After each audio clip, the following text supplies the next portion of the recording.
afternoon mga kapanso. Ito, share ko lang dito na sa loob ng HU room.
Share ko lang mga katanso ang trabaho ko rito.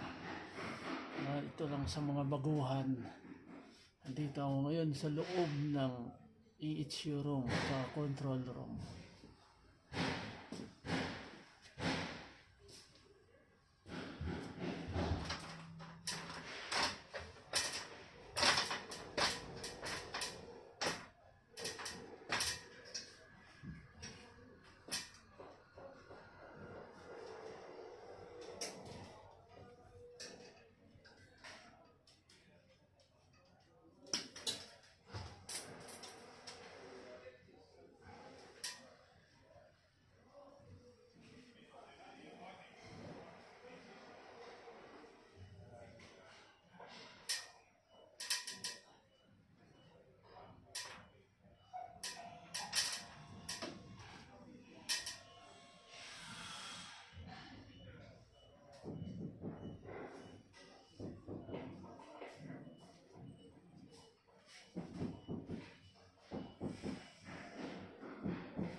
Ito ang control ng ano natin, mga FCU.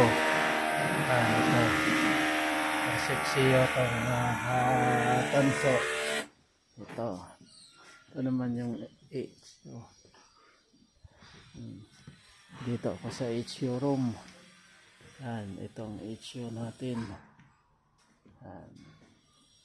Tapos itong isa HU rin, dalawang HU, isang malaki at itong isang maliit, mga katanso. Andito tayo sa loob ng HU room at saka control room. So maglalagay kami ng wire dyan, madaanin saka sa wire, pagagapangin namin dyan sa may insulation wire na yan sa taas. Ito, ayan. So ito naman ang heating pipe para sa pagtaglamig. And then isa, ganyan lang dito mga katanso ang trabaho sa New Zealand. Ayan, paikot-ikot tayo dito kasi may ginagawa nga sa taas. Ayan.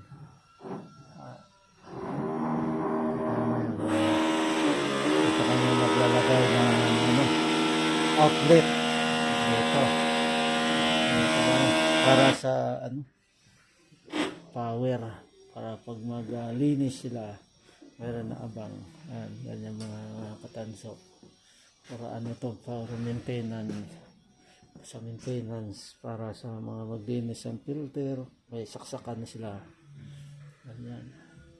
Madilim, medyo madilim dito, walang ilaw pa. Hindi pa tapos kami sa ilaw. So, ganyan lang mga tanso. So, ang mga sa subscriber ko po, paki-share na lang ng video at saka like, subscribe para marami pa tayong mga gagawang video para sa mga maguhan natin na nagtatrabaho sa mga electrical. Yan lang mga katanso. Maraming salamat sa mga manonood ko at saka sa subscriber ko. Thank you very much.